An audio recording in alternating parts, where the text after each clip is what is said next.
So I'd like to call the Port of Newport regular monthly commission meeting to order. It is 6:12, Tuesday, February 23rd, 2021. Are there any changes to the agenda? I know we have a few addendums, but no changes. Okay, so no changes to the agenda. We do have one public comment. I believe all the commissioners have been able to see that comment. And Paula, would you like to comment on that, or the commission can also discuss this as well? Right, so probably should quickly read the comment. The comment comes from Pat Rudman. He said, and that's in regards to the market study. He didn't say this was a public comment necessarily. He sent the email to me and I asked if it was a public comment. He did not respond, so I just went ahead since it's probably for everybody's interested anyway. As you know, we are applying for grants for market study for market plan, better saying, marketing plan for the Newport International Terminal. And he said that in the past, the port has spent a significant amount of money on market studies. The answer always comes out the same: timber products. Right now, timber exports are down due to tariffs, but once that changes, timber exports will rise and the port will be left out in the cold again. Russia's planning on cutting its timber exports, so those increases would go to the US and Canada. I have lived here all my life and I have watched the fishing industry, members of MTC slowly push their way into power and control the rates. I think he meant the rates. Lisa's rate. Can I jump in here? Mhm. We don't usually read emails that come into the port during our commission meetings. And Well, this I just seems a thought little if out it of was, ordinary. if you would have made under 2 minutes, that's the only reason but the email is public, it's being included. So the only reason I was reading, I was just gonna make a quick comment on it. But Okay. anyway, his issue was related, and if anybody wants to, yeah, typically we don't read the emails. The he has issues with the market study, and he talks about timber. Well, bottom line is I have been talking to the timber industry, so it's not like we haven't talked to them, but we want to do a bit more broad analysis of what is the best approach to really make that terminal fully usable for everybody. He talks about being a multi-use, and it's true, and that's the intent. So I still think it could be. I want that marketing analysis to be very, I wanted to encumber everything related to the use of that terminal, including developments that we may uh, bring into the 9 acres that we have there. If it's something that we should consider improving ourselves, should we allow to have others come in and develop something? So there's much more to it. I just want to make that quick comment. Okay, thanks, Paul. Yeah, it read on the addendum as public comment. So anyway, thank you. This is a concern we've heard before, and I know we're working on it. So thank you, and thank you for the marketing plan that is on its way. We're still working on it. Yep. Consent calendar. Does anyone want anything removed from the consent calendar? Okay, nothing heard. Does anyone want to have any further conversation or make a motion to approve the consent calendar? Yeah, I'll make the motion to approve, but I'd also like to make sure we know when we get reimbursed for that check. That's a pretty large amount. So I move we approve the consent calendar as presented. Second. All in favor? Aye. Aye. Okay, thank you. Consent calendar is approved. Accounts payable, any questions on accounts paid? Motion to approve accounts paid. I move we approve accounts paid as presented. I'll second it. Second, all in favor? Aye. Aye. Aye. Okay, resolution 2021-02, setting rates, fees, charges. That We would have be Mark. Mark Brown on that, and I think we've all reviewed it, but Mark? You on mute, Mark. Mute. I have to do both. We covered it last meeting pretty well, but there's an additional add to it on a recommendation for discounts for seniors and military. We did that research and I believe there's a proposal in there. And we'll look for that. But again, a 2.5% rate across the board. That's a 2.5% increase, except for the commercial marina where we followed through with the 10%. Thank you for taking a deeper dive into the seniors and military.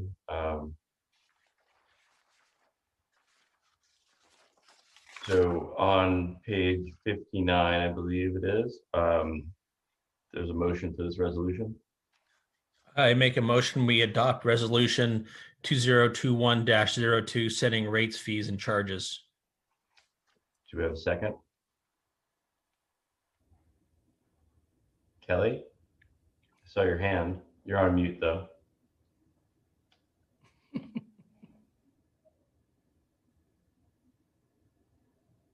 I'll second it. Okay, all in favor? Aye. Aye. Thanks for doing that work, Mark. I think it's a nice thing for us to be able to do. I have a question though. I believe the way it was originally set up is to approve the rates and fees, but did that include the new discounts for the seniors and veterans? Okay. No, there's a separate motion for that. Okay, you have, okay. I see that. Let's start over. Do I have a motion to adopt resolution 2021-02, setting rates, fees, and charges? I think it's probably what you meant to approve, but I mixed the two. I assumed it was part of it when I made the motion. Yeah, I see it now. There's two motions required. Okay, I see that. So, yeah. So I recommend that we adopt the discount for veterans and seniors. Do we have a second for that one? Do we need to read the rest of that in with the over 65, all that extra stuff, or just, okay. I'll second it. Okay, all in favor? Aye. Aye. Karen, does that cover both that we did the first one with the number? It does, as long as Walter it maintains his motion to adopt the resolution.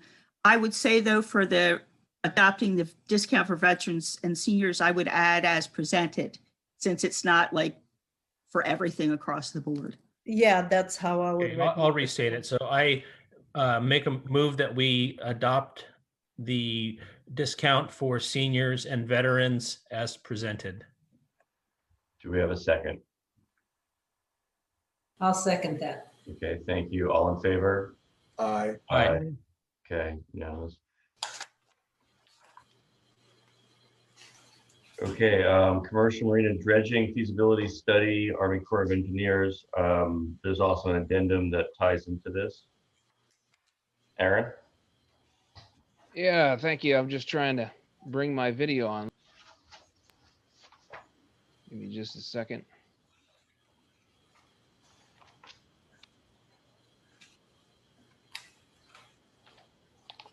So this is, we've talked about this a number of times in meetings past.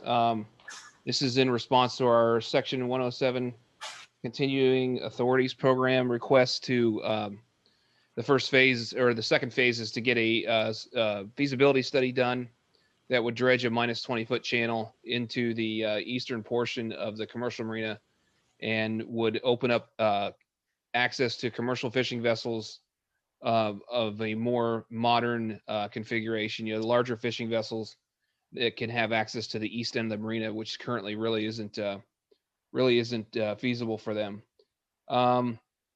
So the next step that will come along here is that we will be presented with the project scope and the cost share agreement for us to share 50-50 the cost of this feasibility study with the Army Corps.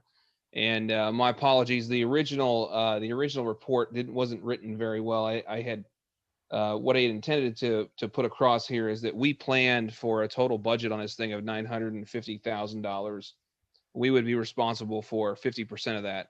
We don't have a budget yet. That's part of what I'm going to be getting from the Army Corps in the next week for the feasibility study. But in any case, this is a huge benefit to us in that it would be, the Army Corps doesn't itself go through a permitting process like what we do. This basically sets up the project and does all of the things that you would do during permitting, like study requirements for mitigation, put forth solutions for mitigation solutions, and it would look at the overall engineering aspect of the project to the bay, and make a decision on whether or not it's possible and how you would do it. And it also drills down a lot more information on cost for the overall dredging. So I've put a recommendation there to move forward with a motion to authorize the GM to get this paid when it's presented to us. We have 15 days after it's presented. And I expect them to be bringing this forward to us very soon. So be happy to answer any questions you might have. If I may just add real quick, besides the feasibility study, obviously the biggest benefit will eventually be the dredging of the commercial marina. And the good part about that is when they are ready, if they go through the feasibility study, everything goes as expected, and they decide to go ahead and dredge, that probably going to be in the about $3.5 million price, and the Army Corps would actually pay 90% of that. And that's an amazing benefit. You normally don't see ports and marinas in general benefiting of a dredging right into, having a channel right through their marinas. So it's an amazing benefit. They will continue maintaining that channel. And also, just be clear, we don't have the authorization yet, so that they haven't offered us. They've been sending us all the information as if we're moving forward, and because they're expecting to, but they haven't gotten the approval just yet. But they're expected at any moment. And as Aaron indicated, once they do present that to us, we have 15 days to cut a check to our part. And we have two choices here: is to get this approved up front now, or we would have to do a special meeting depending when that request would fall in. So I thought it would be a bad idea, since you're sort of familiar with this project, we talked a bit about this in the past, to just go ahead and get this approved. So when that comes, we can, as long as it falls under the amount that we budget in, we go ahead and approve this as it comes. And one more benefit is, as we are really trying to get moving on Port Dock 7 replacement. Um, First of all, the economic impact studies that they have been putting through to get this work done for the dredging, plus the fact that we already have a federal interest in this particular location will immensely benefit moving forward with any possible replacement of the marina, because those federal projects can be tied together, and this is going to be an amazing connection in benefit to us eventually. Now, if you have any questions, the questions will be to Aaron. Any questions from the commissioners? This is Gil. One question. So we don't know though the final cost for the dredging. So what you just said, Paula, was a rough estimate based on all the discussions of 3.5 million or whatever it was. And we would pay 10%. Go ahead. Yeah, that's the estimate they sort of gave us. That, but again, and when this is completed and be another year or so, that amount could change. So we don't know at that point. But they will, part of this phase here would be that they're really going to do a lot of homework to give us a very good estimate on what that cost will be. And Aaron, correct me if I'm wrong, but the 10% will have the option of paying for it or financing that over 30 years. Yeah, that's right. And it's not due until the end of the project. So they dredge and then you pay. Once that's that section. This is a phase before that. Yep. Okay. Any further questions from the commission? Jeff? I'll go next. Yeah, I like this. I support this. I have a couple questions. It looks like we can, I believe, still do this and maintain the $1 million+ reserves apart from NOAA. Correct? Yes, that is correct. Okay. And not necessarily tonight. I support this. Kudos for pursuing it. Can be really helpful for the port. Would like at some point to see a map. I know it seems fairly straightforward, but it would be nice to say, here's exactly that 20-foot channel. Here's how far it goes. And then looking at sort of a plan configuration as best we have now for the future Port Dock 7. What would that look like relative to the future configuration? That type of thing, just so everybody has a picture of it. Would be nice to get that at some point. Doesn't have to be like right away or to approve this, but that's something that would be helpful, I think, for all of us to see. And then that's all I have. Okay, thanks, Jeff. I imagine that's part of the feasibility study to generate such map, right? That's correct. We'd have very detailed plans once the feasibility study is done. What's been done so far is very preliminary. Okay. Walter, you had a question? Yeah, comment? a couple. So with this, I know we don't know when it's coming out. Do we plan on this coming out of this fiscal year's budget or the next fiscal year? Or do we not know yet? It depends. It really depends when we get the authorization. If, it was indicated, I believe they want our part in the beginning of the project, unlike when they actually do the dredging. So what that means, if that is the case, we are budget for this year. And so if we know it, quick enough, then we will not put into the next budget year. If we don't, because we're really trying to move on with the budget here starting next month, we may end up including this amount into next year's budget just to cover our bases. But with all intent, we were hoping that it will be out of this year's budget. Okay, and my last, Aaron, are we? This will probably be in the scope, but it's kind of along what Jeff asked. Are we talking all the way through past the Embarcadero, or would this just be to the end of Port Dock 7? Yeah, it would just basically be to the end of Port Dock 7. I think it begins to be a little bit problematic running it through the Embarcadero because Yeah. of the type of use that's there.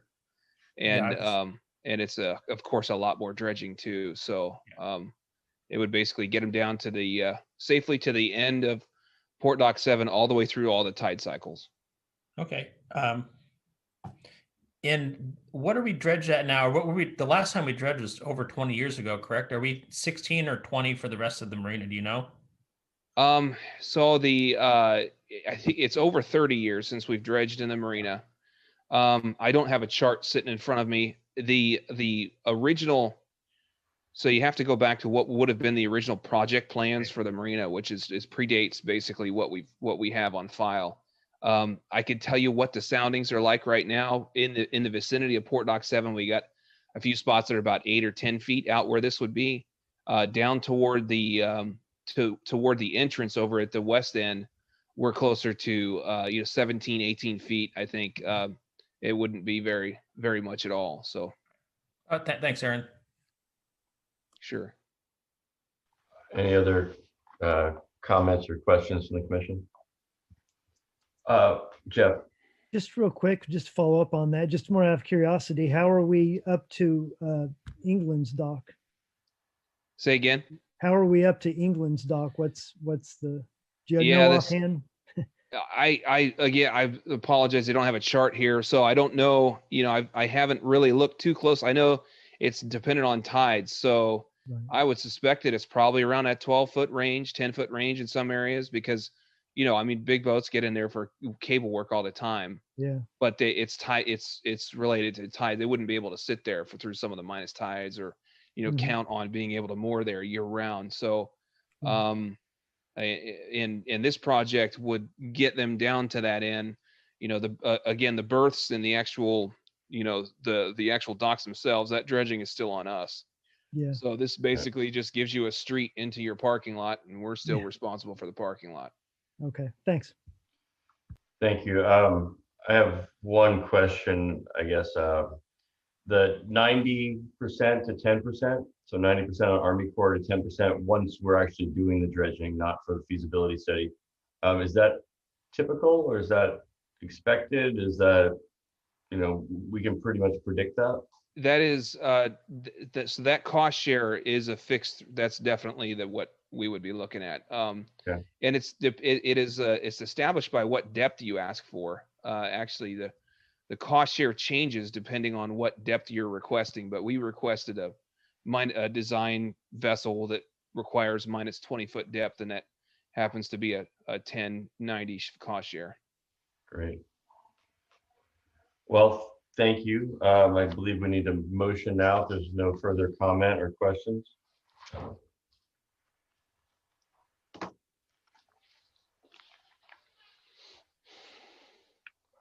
Okay. The motion can be found on the addendum that we received this afternoon. Okay, I page can make a 5 of motion. 5. I can make a motion. Okay, Jeff, go for it. I move the commission approve the GM to negotiate and enter into a federal cost share agreement with the Army Corps of Engineers for this project not to exceed $475,000 for the port share. I'll second it. Thank you, Kelly. All in favor? Aye. Aye. Okay, nice work, Aaron. Thank you. The next one is you as well, page 95. There you go, Port Dock 5 transformer purchase from PUD. Okay, so this one is a bit of a proactive measure that I think this is probably the best way to do this. In any case, this is assuming that we place a high degree of importance on the upcoming, on completing the electrical upgrades on Port Dock 5 in the next fiscal year, which I think is that's my recommendation. It follows along the timeline that we originally tried to meet when we first brought up this idea of raising some rates and then being able to take the difference between what it originally was and what it came out to be and putting that into some infrastructure changes. So we're in the final phases of design And total cost on this project came out, what the engineer's estimate is right now, they believe it'll be 644,000 for both Port Docs 5 and 3, including the fees from the PUD. And that's an all-inclusive price that includes parts and labor and everything else. But the PUD fees for this part of the project are about 19,000. That's in order to get 2 new transformers for Port Doc 5. The reason why we need 2 of them, it's a long story, but it basically right sizes the service so that we don't get overcharged on fees, and we still get the amperage out of it that we're looking for during the peak seasons. So if we pay, so we don't have control. So basically the way it works is you have to pay the fees, you have to buy the transformers basically, so that you get your name on them. Otherwise, their inventory comes and goes, and as they have projects that come up, we may not be able to. Those transformers may not be there when we go to do the project. They've pointed out to us a couple times that the lead time on these things has been kind of erratic and lengthy. So the way I got to sitting and looking at this, and I was looking at the timeline on when I would need to bid this stuff and when we would need to have everything ready to go for the project.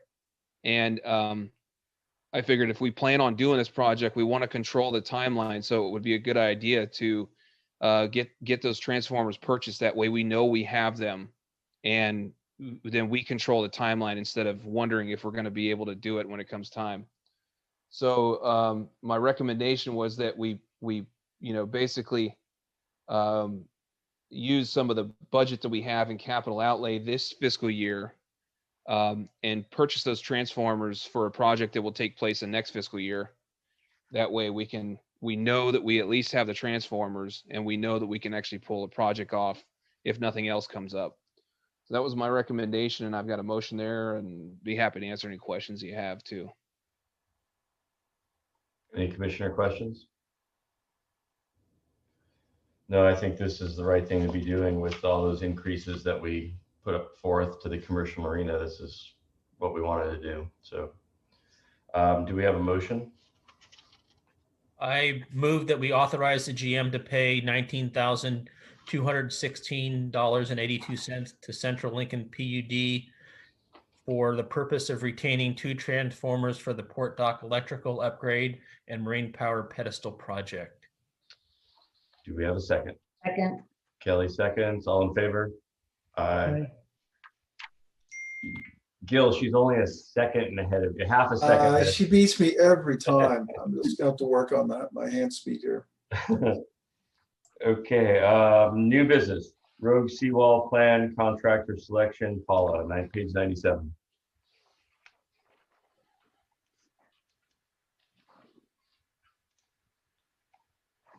You're on mute. Sorry.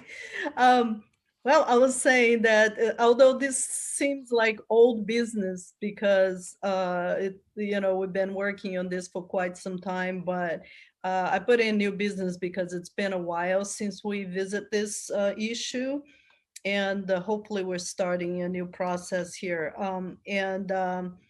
A report was completed actually it's been about 3 years ago. A couple years ago. And it suggested that in order for us to get to where we need to be, a whole bunch of work had to be done by an engineer to come up with a way to analyze the situation on the seawall. So as a background information, there's been some concerns that the seawall may not be at its best shape in order to support the building that is current there. And we have been in discussions with Rogue, and as a matter of fact, we constantly tell them not to put anything too heavy on that side of the building.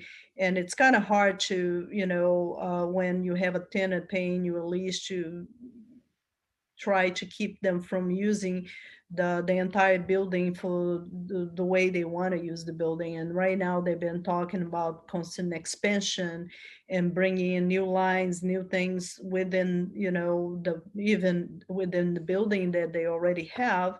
And we keep saying, hold off until we know the situation that the seawall is in, and if it can support that. So with this project here, we're hoping to have someone tell us what is the current situation of that wall.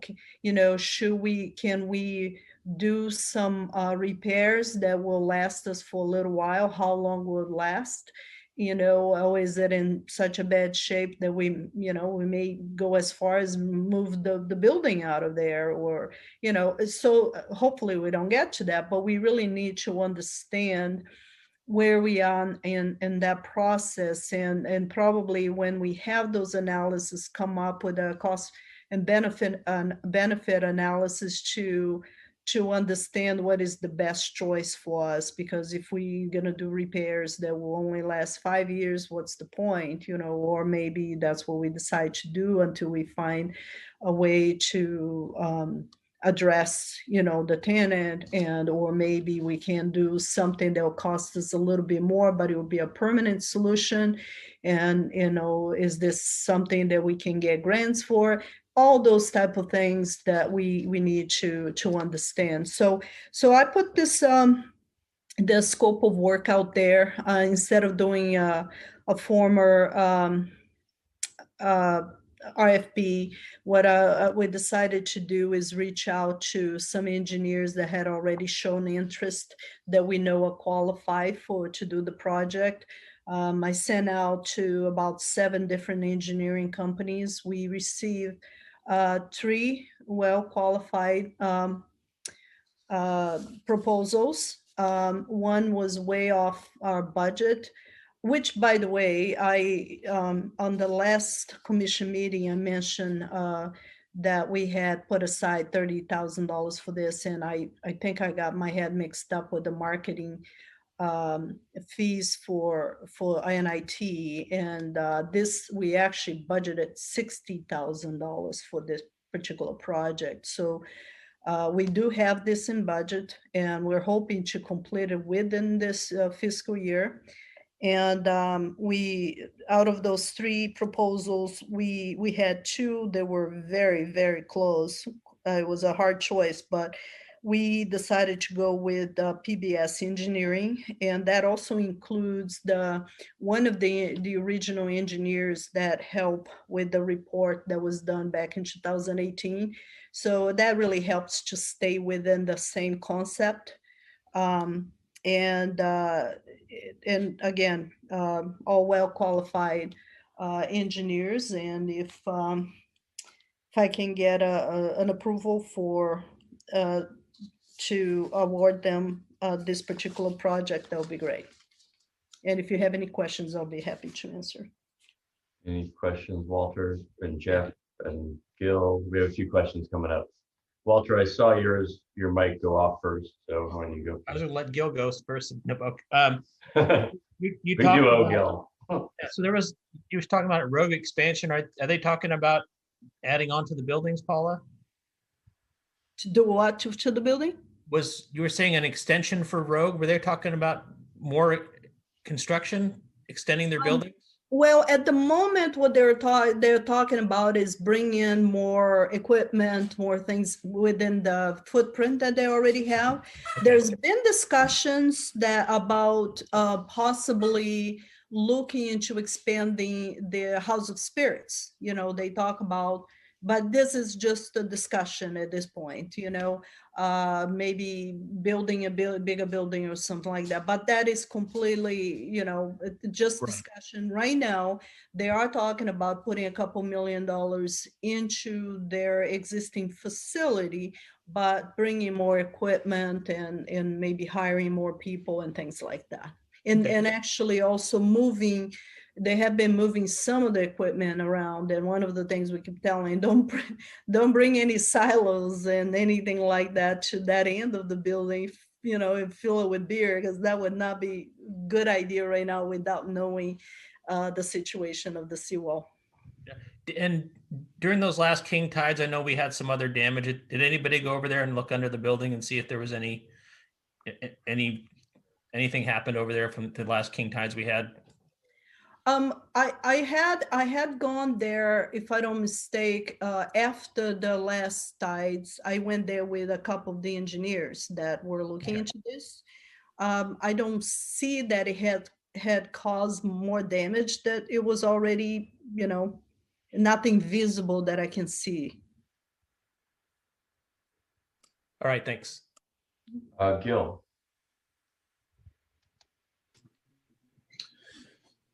So do you anticipate that their analysis and recommendations would cover from best case to worst case scenario?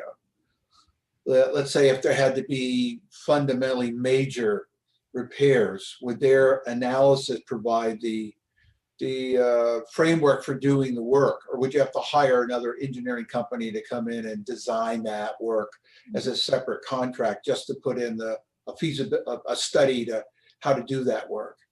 That's actually a very good question.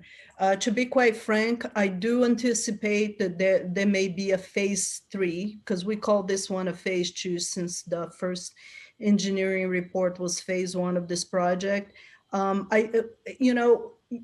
Nowadays you don't really get much for $60,000 for engineering, quite frankly, for a plan like that. So I think what we'll get, it's some analysis that tell you, okay, these are the issues that we have from worse to not so bad. But in order, whatever you choose to do, you're probably going to have to do more analysis, really do major testings and things like that. So I'm assuming, quite frankly, there will be a phase 3 to this report that may require something like, maybe even $100,000 worth of additional real deep look to make a real choice that we can live with. I was afraid of that. Yeah, but thanks, Paula. Yeah. Jeff, I know you had a comment or a question. sorry. I just want to say I was glad to see this on the agenda. I know the port has a lot of projects going on, and this is important. The Rogue is an important tenant, partner, part of the community, and it's easy to get, for something like this, to get lost in the shuffle of everything else that's happening. But this is important to keep moving on, and thanks to keeping this going, and also looking for grant opportunities at every step of the way where they're at. And I fully support trying to get to the meat of what we really need to do here. So I support that. Okay, thanks, Jeff. Kelly? I was just curious, can we combine stage 2 and 3 as one project instead of having to do the two separate? Well, as a matter of fact, I think one of the engineers tried sort of to do that, and that's why it kind of put us way, way, way beyond what we had budget. It was a good, nice, comprehensive proposal, but unfortunately, we're just not ready for. And I think the concept here was sort of following what the initial report told us, so we know really we can see what's going on, because we can get ahead of ourselves and then realize maybe we don't need all of that. Right. So this will give us the next step, and then again, it could be that by doing this we may get most of the answers that we need, so we don't know at this point. I'm just anticipating that there may be additional work that they may need to do.Maybe it's not going to be some horrible things. Some of them think that, okay, you may need a barometric or geotech, more this, and some of those may cost, okay, another, $2,500 here, another 10,000 there, or if you really want to do X, then you got to go through this process. So since we don't know what those are right now, Kelly, I really rather take one step at a time instead of trying to figure out where we're gonna bring all this money from in order to cover those expenses. And let's not forget, by the way, since Jeff mentioned that the county did put in $12,900 from their grant into this project. I have also been talking to Business Oregon, and they are trying to find all kinds of technical grants for us from several buckets for different projects. And even though they said we're moving forward with this project, that they may still be able to tap into something. So we don't know. We may end up getting additional funds for this. We'll find out. But I really appreciate, again, the county, and appreciate Business Oregon looking into this for us. Perfect. Thank you, Paul. One of my questions was if that almost 13,000 was going to be able to go into this, so that's great. Mhm. A couple things. One, I was curious. It says that we are on page 105. We're going to provide the as-built for this building, and I know this building's quite old and has been manipulated a little bit during that time. And I was wondering how good our as-built are, is one question, and then also some of their time on site seems a little short, but do we have the staff available to coordinate access to the seawall and interior areas to the brewery to allow adequate time and space for exposing? Kind of like this is a staff effort there. So as built and just enough people to get things moved and done. Aaron may tap into this, but we do have some as-built that includes the seawall. A lot of the stuff that has been changed from what I see, it's a little bit far from the wall. Isn't that correct, Aaron? We got pretty good. Honestly, South Beach has pretty good compared to other properties. You know, for our older stuff, pretty good records of what it was built. You know, the as-built.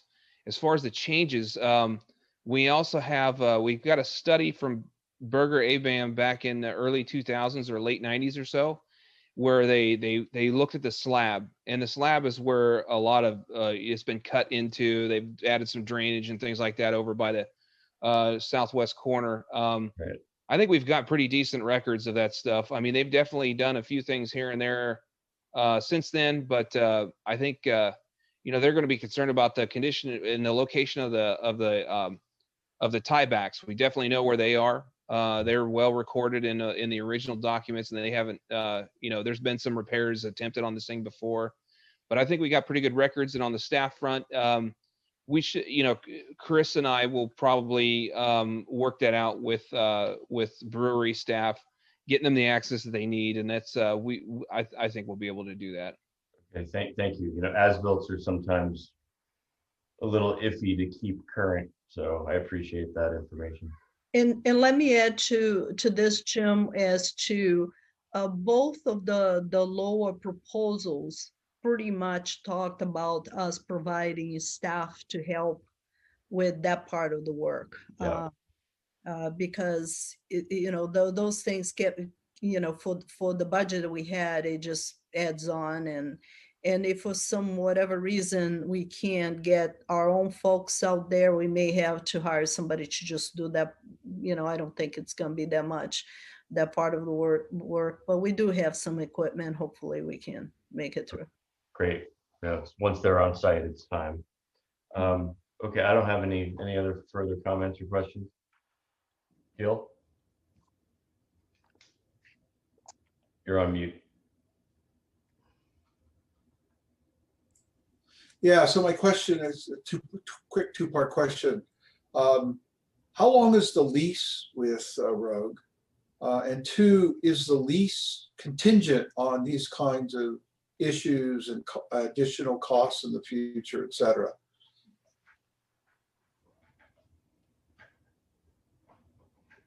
Mark, since you're mute, do you remember the actual, how long do we have left on the Rogue? I was just going to look it up, but the lease extensions on each of them are for 10 years. And I believe That's the next lease extension is in 2024. I can double check that, but I believe that's correct. And typically, Gil, the way, I mean, the road lease is a bit different than a lot, just because we've done weird things where we had a building that was designated for something else, ended up being used for brewery, and then later they added to, and then we have a ground lease for parts of the property. But typically, it's beyond what the typical wear and tear of a building and the maintenance by a tenant, because you're really talking about, the support to where that building is. And if it collapse, obviously it's on us. So it's a bit different. I don't believe we have anything in particular addressed to that in the lease that I'm aware of it. Other than, we're just, in order to not have the liability and keep a building that we are leasing to a third party in place, we need to address where that building sits on. I don't know if that really helps answer your question, but Well, I probably didn't formulate. Obligation and liability. Yeah, I think I was going a little further than that too. I didn't ask the question very well. I think, do these leases build in these kinds of major costs and issues, given that the underlying infrastructure is very expensive, right? And that's true of a lot of port property. This is a bigger question for a lot of our properties, right? Because the infrastructure is so expensive. Anyway, that was my question. Yeah, my answer to that would be probably not. I would assume, and I can say that to almost any port, they have buildings and properties like that. They can pretty much say that, what you get as income, the revenue out of it, it's for the most part not taking into consideration real long extent, because this is not your usual building. Yeah, when you do your usual building, you do talk about cost maintenance, but you still go by market rate, right? You look at how much can I rent a building for, and you rent for that. So it's a matter of like, you can rent that for a few years and get the money out of it. And at one point, the building may not be good anymore, and you may have to remove it. Or, but I don't see you taking a building that, 20 years down the line, we're going to have to maintain this seawall that may cost us $1 million. And then we're going to add that to the value of the rent. It doesn't work that way for the most part, not with ports. Okay, so it's market rate is what you're telling me. Yeah. Yeah. So actually the leases, we have one that ends in 26, one that ends in 36, and one that ends in 27. There's 3 separate leases. Thank you, Mark. And just for historical aspects, we offered to let them move across the street and move everything across the road to where the annex is, and they declined.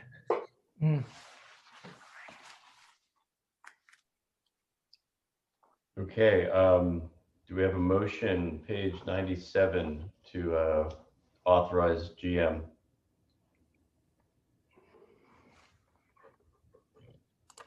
Guess it's my turn. Oh, go ahead, Jeff. You beat me to it. Go ahead. I move the commission authorize general manager to contract with PBS Engineering and move forward with the proposal as presented, not to exceed an additional $58,500. Okay, Second. thank you. Second, Walter, all in favor? Aye. Aye. Okay, thank you. Appreciate seeing the road projects move forward for sure. Staff reports, general manager, a lot of which we covered, but Yeah, we cover a fair amount, but I gotta say, I mean, you guys said that already, that our staff here has done a real great job. And I gotta say, again, kudos to Aaron and his staff, Mark and his staff, and of course, Karen for keep us on track. I got a real great team. I truly do. Without, I get some kudos sometimes, and I would just say, if I didn't have the team that I have, we wouldn't be where we are. So I really, truly appreciate it, especially this past couple months. We have been so busy, so many projects, and anyway, so we're doing well, and in spite of a lot of storms, a lot of issues going on, we are keeping on track with with our finances. Our finances are still looking pretty good. And we are looking, when we look in the future, and you're going to see that soon enough for the next month's budget meeting, that even if you take some revenues off for some of the things we lost, like the 66 feet of the dock and the little building on Bay Boulevard, which we'll get into here in a minute, we're still doing quite well. Again, I want to say I appreciate getting some of this. First of all, getting the grant from the county, working with Business Oregon. Hopefully, we can get a lot of these grants cover for the plans that we have. So we're looking into, this year is our planning year, and hopefully we can get a lot of these plans put together. So next year is going to be our chase the big bucks year, because you can't really get big money without a plan. And it's too bad, because there are some big funds just put out there, over $800 million, that I wish that we could go after this year. Hopefully they're still going to be available as part of this coming year once we get our plans put together.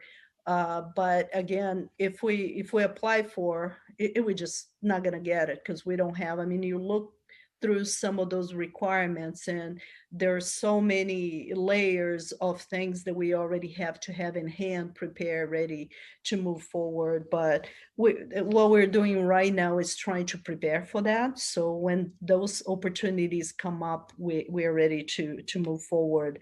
I know you asked last meeting, and we had a long conversation about Port Dock 7 replacement plan, and also obviously what can we do until we replace it.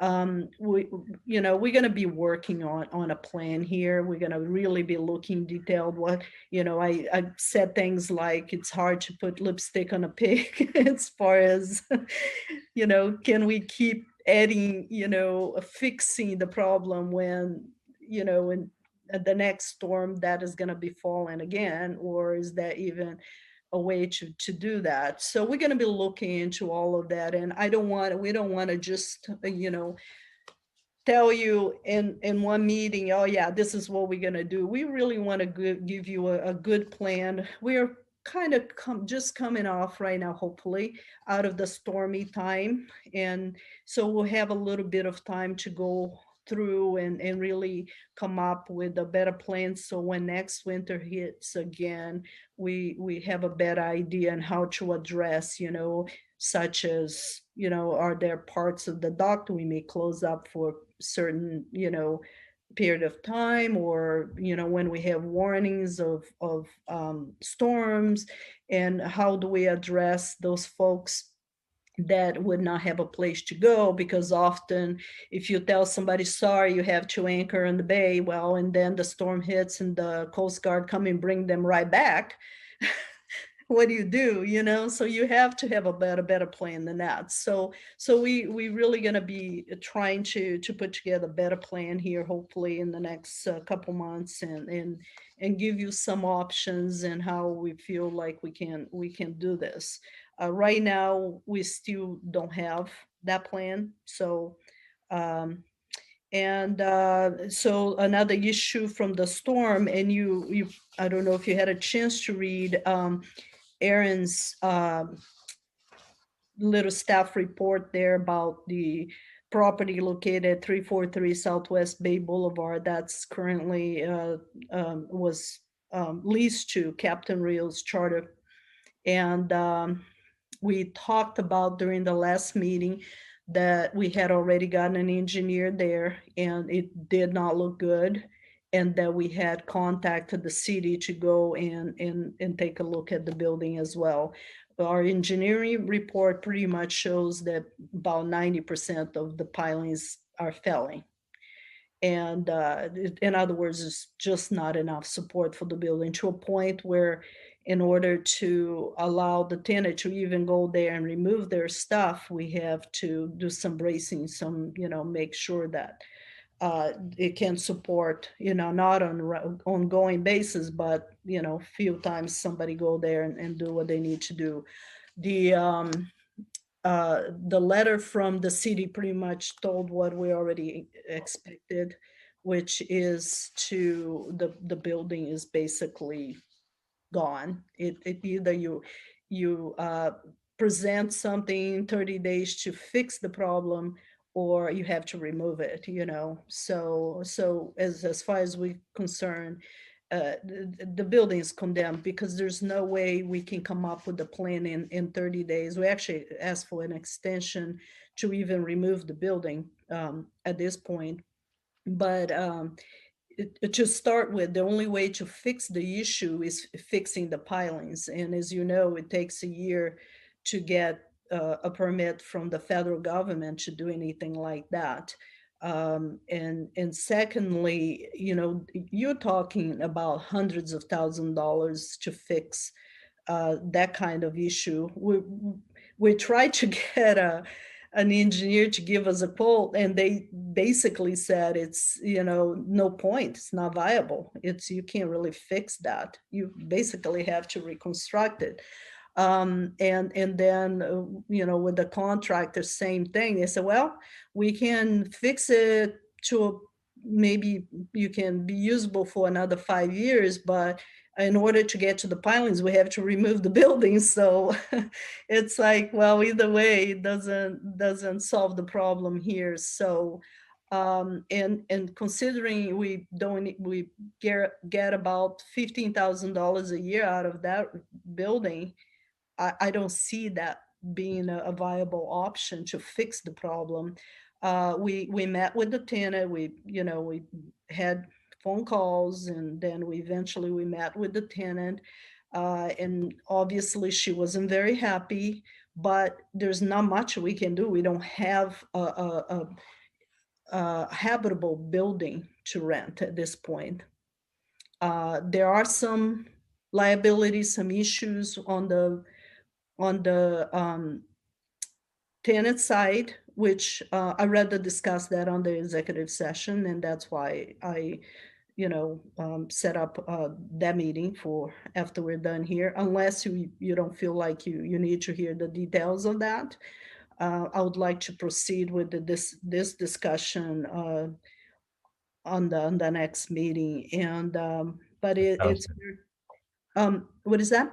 Oh, I said that sounds good. We can do that in executive. Yeah, the only other thing is we just got a report about we had to check for asbestos because we couldn't really remove the building until we found out that if the building had asbestos, and apparently it does. So we have to work on abating that and taking care of that issue before, and we're still trying to get quotes to see what will take to remove the building, which will bring it to you once we know. If we don't get the extension, well, I don't know how we're going to do this, but we don't want to have to pay any fees to the city for not, taking care of the building in time. But we certainly have been, Aaron's been working real hard and trying to address that. So we hope to get an extension so we don't have to pay any fines. And we hope to get, the proper quotes so we can remove that.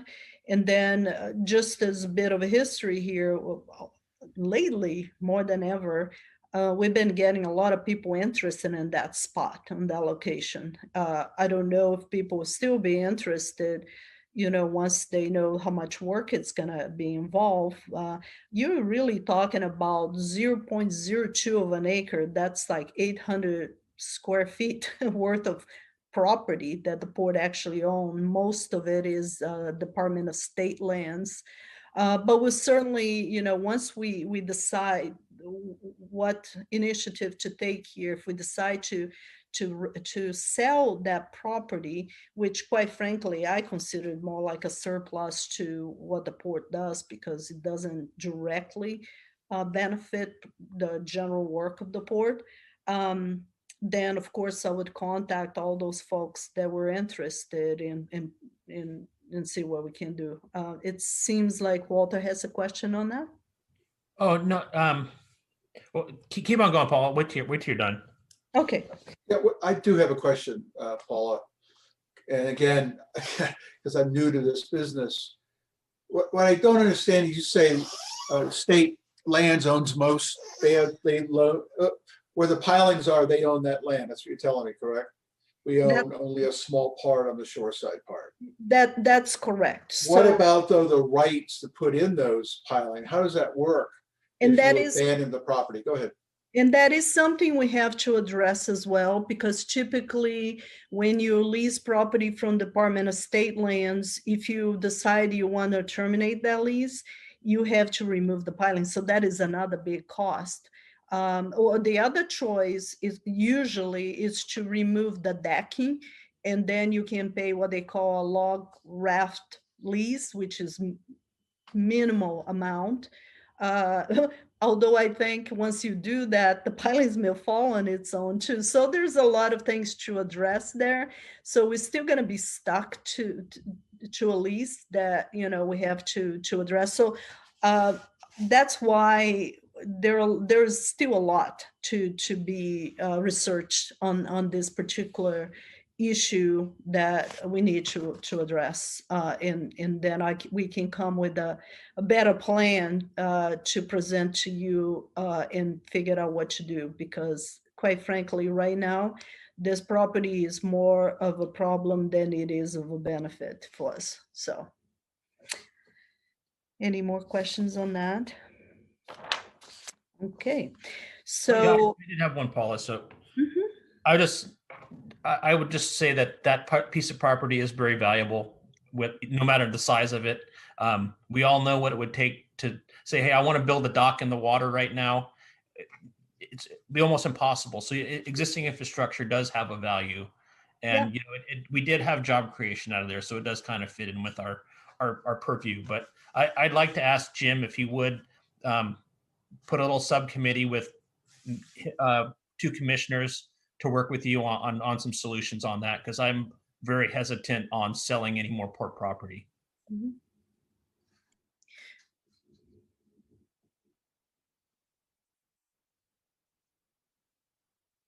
Jim, you want? Yeah, sorry, I ran to the restroom really quick. I caught most of that, and yeah, I'm open to that. And I'm totally fine with that. And quite frankly, again, this is not something that will jump and decide to it. And typically, I would be probably the last person you see wanting to depart with any properties port owns, especially waterfront property. I just see that in the long run, how that property fits into the port portfolio and what we do in general. And I just don't really see the direct benefit, but this is something we can certainly discuss. And I don't disagree with you. Right now, the market value for that property between the building and the land, it's about $150 something thousand. I mean, and you're talking about for tax assessors. I don't know if we did an appraisal. Obviously, we were looking into doing an appraisal if we to figure out if it's worth whatever we decide to do. But I'll be absolutely happy to work with any of you on a solution and how to figure out what to do with that. It's just long-term value versus benefit. As much as we look into it, we just don't see that. But again, this is something we can further discuss. Maybe we can take a deeper dive into an ROI on it and really evaluate that. That it seems like a low value, but I know so much work has to go into it, that there's only so much bayfront property, but we can revisit that. That's correct. So as you know, we have been waiting for some estimates to figure out if we want to move forward with the admin building or not. Prices of materials have really almost triplicated since we started this process. This is coming up a little bit higher than we want. We had a meeting this week with consultant, the architect, and actually Jim Burke was a part of that meeting. And we're trying to come up with a solution to a price, a value that we figure we can afford, and see if it's something we even want to present to the commission at this point, or if we should hold off and wait for materials. So we got a bit of a catch-22 here, because we can wait for the values of materials to go down, and then maybe interest rates may go up. So, right now we have the lowest interest you can possibly get. So what is it gonna be? And the more we wait, also, they keep changing building codes, and things just are not getting any better. If we were to build this building, when it was originally prepared to, to do it a few years ago, the price would have been, less, even less than half of what we're looking now. So those are things we have to take into consideration. So we'll hopefully be able to present with something here pretty soon. Port Dock 5, it's on the way. It's looking really good. The additional access has been built. If you look at now, they're already using that, and you see a big hole halfway. The decking's been removed for part of the existing pier. It really looked like construction is on the way there. And I actually even took a walk on that, new walkway, just to make sure it's up to standards, just to make sure it looks good. And I think it does. I think hopefully everybody is happy. We didn't have to get power down for part of that work, which I'm sure everybody was happy about that. One thing that Aaron makes sure that I should point out is the fact that once we get through the in-water work extension that we did to get this in-water done by March 5th, I believe, there may be a period there that you may not see any construction going on. And that's because they're doing that, in-house first. They're preparing a lot of the stuff before they eventually bring in and finish the work. So if you see nothing happening there for a month or so, don't be scared. Don't think that we're abandoning the project. It's just, being done off-site, and eventually it will be, completed, hopefully on time. Everything is looking good. Aaron, do you have any additional thing to add to this particular project? I don't think so. Like you said, I just, today we're about halfway removed on the spans that are coming out. There's 4 of the 9 spans are now gone for the decking. I think they're going to be able to complete the project without having to move utilities around, which saves us both the money and time, and also the potential for outages. So I think they've done a great job of being resourceful and adaptive to the situation, and we're making really good progress. Everything's still on time. We're still looking at being done with all the in-water work at the end of by March 5th. So it's moving along really well. That's about all I got. Okay. Did everything with the EDA grant get settled? I know the last meeting there were some issues with the EDA grant. Is everything back on track with that? I don't recall what. I can say that everything's going well with the EDA that's grant. fine. Yeah, I don't recall what the issues were, so. Yeah. Yeah, as far as I'm concerned, everything is fine. And we kind of already talked about the electrical at Port Dock 5 and the PUD. You already approved that, so we're good. You also approved the GFI purchase for the marina load centers, which it's still underway, looking good. We talk about the rogue seawall. One thing is we are working again. It's been about a year since we put out our last newsletters. So I'm working with Angela on this next one. Hopefully we'll have a draft here pretty soon to send your way. I know Jim was working with Angela on some message on that. So thank you, Jim, for doing that.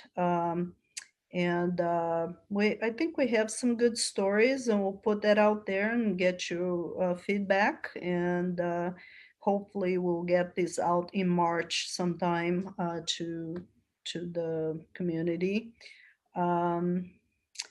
And a reminder that we're about that time of the year again about doing goal setting. So of course, with that too, just a reminder that typically this is about the time of year you do my performance evaluation. So whatever you want to do with that, it's your thing, not mine. So let me know. We're carrying input on the agenda. But one thing that I wanted to also add, and I should have added in my report, and I mentioned to the 3 commissioners that is coming up for re-election that we do have that coming up. We have Kelly, Jeff, and Gil come, and I think Gil's, since he took over Stewart, he will have to run for another 2 years and then do it again. Where basically Kelly was taking the end of Sarah's timeline here. So, and Jeff would just be running like usual. So yeah, so that is due on March 18. So you have to file it if you're still interested, or anybody else in the district that is interested in applying for that, for the special election, which will be held on May 18. You can actually go to our website. We have added that to our website, and you can file it directly from there. It will take you to the Lincoln County Clerk's office. And I believe that is what I have. I have a whole bunch of information and meetings. And sorry, for some reason, some of the old meetings end up getting stuck in there. But anyway, barring any questions, I think we're mostly done with that. And I think that's it. Thank you, Paula. Any questions for me, Mark, or Aaron? I will be happy to answer. Anyone? I have one question for Mark. It's kind of curiosity. As we're going through with past dues or funds owed to the port, I noticed Seawater has a fair amount of over 90-day funds, and I know they're there pretty much working constantly. I wonder if you just had a comment on that. The pandemic hit them really hard. Okay. And that's what's happened. They just paid $19,000 Okay. because I gave them a call, said we need some money. Yeah. It seems like they've steadily been, many months past due, and I know they're working every day during crab season or most days. So it's curiosity. Yeah. So same with Oregon the mariculture, they just paid a big payment as well. Okay. Of course, I told them if they didn't pay, we're going to cut them off. Right.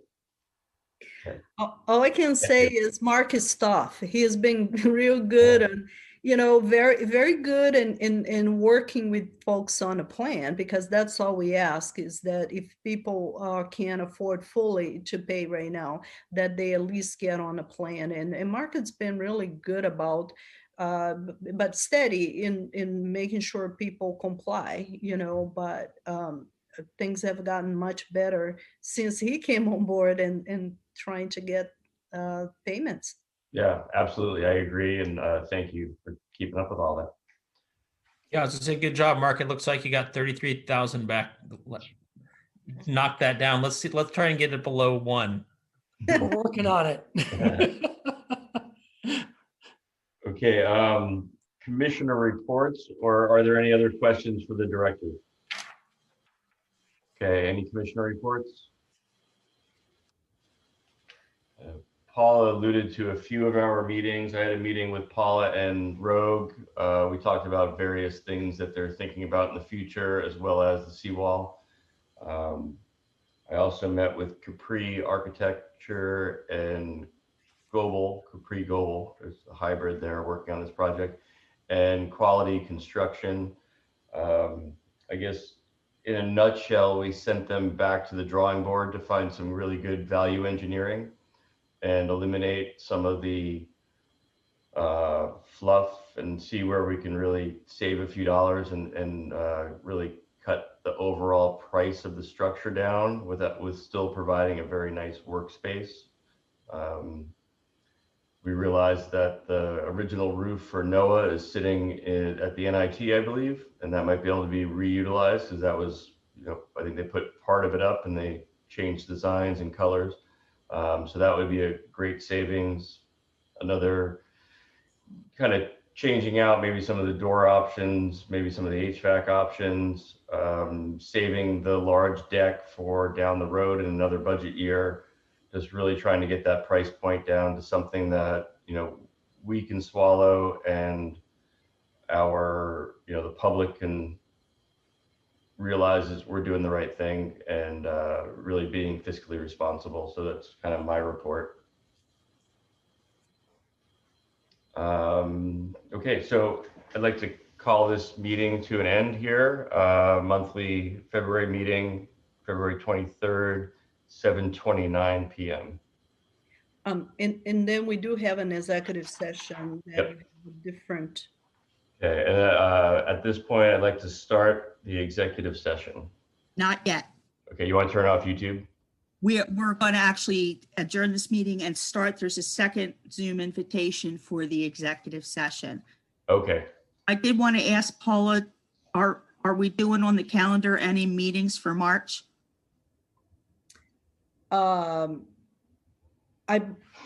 I believe, isn't it listed in there? I know we had the PNWA mission to Washington coming up, and I did send some reminders to commissioners about that meeting. It's obviously, because we're going through, it's going to be a virtual meeting. So So again, you'll plan budget meetings at a different time. in the budget meetings, we'll announce, I believe, when, I don't think we have the dates yet for that, do we, Mark? So we're just gonna have to send you some announcements along with some paperwork. Right now, we are actually, again, looking for still one committee member. We thought we needed two, apparently we only need one. But we'll send some information about the budget.